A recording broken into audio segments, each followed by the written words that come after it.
ఆస్పత్రులు మనల్ని ఎలా దోచుకుంటాయో ఎప్పుడైనా ఆలోచించారా? వినడానికి కొంచెం కఠినంగా ఉన్నా ఇది నిజం. కొన్ని ఆస్పత్రులు ఒక తెలివైన పద్ధతిని ఉపయోగించి రోగుల జేబులకు ఎలా చిల్లుపెడుతున్నాయో ఈరోజు మనం వివరంగా చూద్దాం. దీని గురించి తెలుసుకోవడం మనందరికీ చాలా చాలా అవసరం. ఈ మాట వినడానికి కొంచెం వింతగా ఉంది కదూ. అంటే ఫెరారీ లాంటి ఖరీదైన కార్లో వస్తే పెట్రోల్ రేటు ఎక్కువ ఉంటుందని చెప్పినట్టుంది.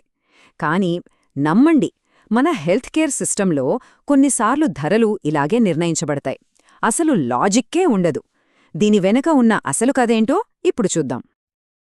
ముందుగా ఒక పర్ఫెక్ట్ ప్లాన్ గురించి మాట్లాడుకుందాం. ఆలోచించండి, ఒక హాస్పిటల్ తన సొంత ఇన్సూరెన్స్ పాలసీని మనకు అమ్మిందనుకోండి. అద్భుతంగా ఉంది కదా, క్లెయిమ్స్ టెన్షన్ ఉండదు. కానీ ఈ అద్భుతమైన ఆఫర్ వెనుకే ఒక పెద్ద వల దాగి ఉంది. చూడండి, ఈ పాలసీ ఎంత ఆకర్షణీయంగా ఉందో. ఏకంగా ₹1,00,00,000 కవరేజ్, అది లేదా అన్లిమిటెడ్. రూమ్ రెంట్పై ఎలాంటి లిమిట్స్ లేవు, కోపేమెంట్లు లేవు, అసలు ఏమీ లేవు. వావ్, ఇంతకంటే మంచి పాలసీ ఉంటుందా అనిపిస్తుంది. కానీ ఒకే ఒక కండీషన్: ట్రీట్మెంట్ మొత్తం కేవలం వాళ్ల హాస్పిటల్లోనే చేయించుకోవాలి. దీన్ని ఒక అద్భుతమైన బిజినెస్ ప్లాన్లా చూపిస్తారు. కానీ ఇది నిజంగా మనకు మంచిదేనా? అంటే రోగికి క్లెయిముల గురించి టెన్షనే లేదు, పేపర్ వర్క్ గొడవ లేదు, అంతా స్మూత్గా జరిగిపోతుంది. వినడానికి పర్ఫెక్ట్గా ఉంది కదా. కానీ అసలు సమస్య ఇక్కడ మొదలవుతుంది. సరే, మరి ఈ మోడల్లో ఉన్న ప్రాథమిక లోపం ఏంటి? అసలు సమస్య ఎక్కడ వస్తోంది? ప్రయోజనాలు ఒకదానికొకటి ఎదురుపడినప్పుడు ఏం జరుగుతుందో ఇప్పుడు అర్థం చేసుకుందాం. ఈ స్లైడ్లో ఉన్న తేడాన్ని గమనించండి. సాధారణ సిస్టంలో, అంటే సిస్టమ్ 1లో హాస్పిటల్ బిల్ పంపిస్తే ఇన్సూరెన్స్ కంపెనీ దాన్ని క్షుణ్ణంగా తనిఖీ చేస్తుంది. అనవసరమైన ఖర్చులేమైనా ఉన్నాయా అని ప్రశ్నిస్తుంది. ఇక్కడ ఒక చెక్ అండ్ బ్యాలెన్స్ ఉంటుంది. కానీ రెండో సిస్టంలో చూడండి, బిల్లు వేసేది హాస్పిటలే, ఆ బిల్లును చెల్లించేది కూడా అదే హాస్పిటల్. అంటే వాళ్లను ప్రశ్నించేవాళ్లే లేరు. దీన్నే ఇంగ్లీష్లో కాన్ఫ్లిక్ట్ ఆఫ్ ఇంట్రెస్ట్ అంటారు. సింపుల్గా చెప్పాలంటే వాళ్లే ఆటగాళ్లు, వాళ్లే రిఫరీ అన్నమాట. ఒకవైపు హాస్పిటల్ వీలైనంత ఎక్కువ డబ్బు సంపాదించాలని చూస్తుంది, మరోవైపు ఇన్సూరర్గా ఖర్చులను తగ్గించాలని చూడాలి. ఈ రెండు లక్ష్యాలు పూర్తిగా వ్యతిరేకమైనది. ప్రజలను రక్షించడానికి ఇలాంటి పద్ధతులను ఇతర రంగాలలో ఎందుకు ఆపారో చూద్దాం. ఉదాహరణకు, పెద్ద పెద్ద కార్పొరేట్ కంపెనీలు సొంత బ్యాంకులను నడపలేవు.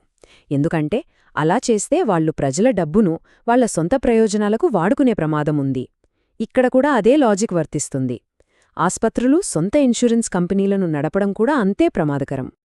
సరే, ఈ కాన్ఫ్లిక్ట్ ఆఫ్ ఇంట్రెస్ట్ వల్ల రోగులు నిజ జీవితంలో ఎలాంటి పరిణామాలను ఎదుర్కోవాల్సొస్తుంది, వాళ్ళు ఎలాంటి మూల్యం చెల్లిస్తారో ఇప్పుడు చూద్దాం.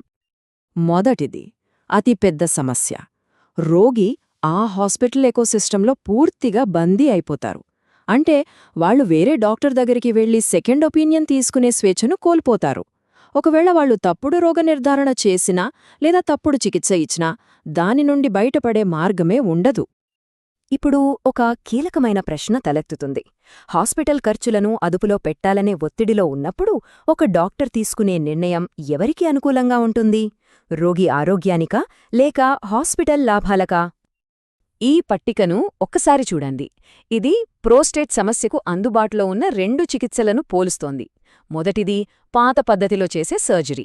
ఇందులో జనరల్ అనెస్థీషియా ఇవ్వాలి, కోలుకోవడానికి నెల రోజులకు పైగా పడుతోంది. కొన్ని సైడ్ ఎఫెక్ట్స్ కూడా ఉన్నాయి, కానీ హాస్పిటల్కు ఖర్చు చాలా తక్కువ.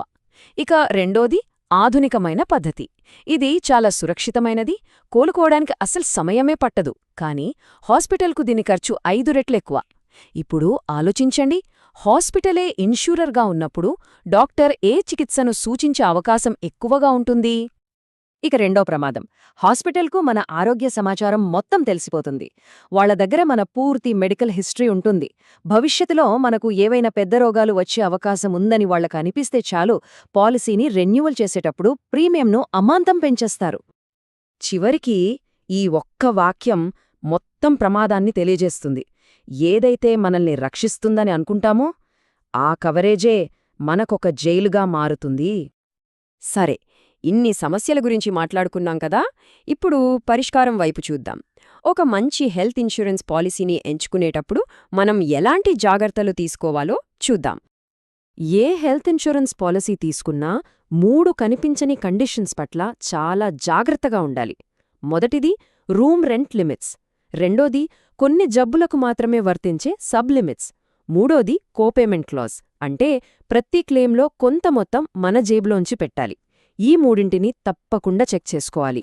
మరి ఒక మంచి బలమైన పాలసీలో ఏముండాలి? ముందు చెప్పినట్టు రూమ్ రెంట్ లిమిట్స్, సబ్లిమిట్స్, కోపేమెంట్ లాంటివి ఉండకూడదు. వాటితో పాటు రిస్టరేషన్ బెనిఫిట్ అంటే మన కవరేజ్ అయిపోతే మళ్ళీ రీఫిల్ అవ్వడం, మరియు రెన్యువల్ బోనస్ లాంటి అదనపు ప్రయోజనాలు ఉన్నాయో లేదో చూసుకోవాలి. ఇవే మనల్ని నిజంగా ఆర్థికంగా కాపాడేవి. ముగింపుగా ఈ ఒక్క ప్రశ్న గురించి ఆలోచించండి. మన చేతిలో ఉన్న ఇన్సూరెన్స్ పాలసీ మనకు స్వేచ్ఛను ఇస్తుందా, లేక మన చుట్టూ ఒక కంచె వేసి బంధిస్తుందా? మీ పాలసీని ఒకసారి మళ్ళీ జాగ్రత్తగా చూడండి. ఈ విశ్లేషణ నుండి నేర్చుకున్న విషయాల ఆధారంగా సరైన నిర్ణయం తీసుకోండి.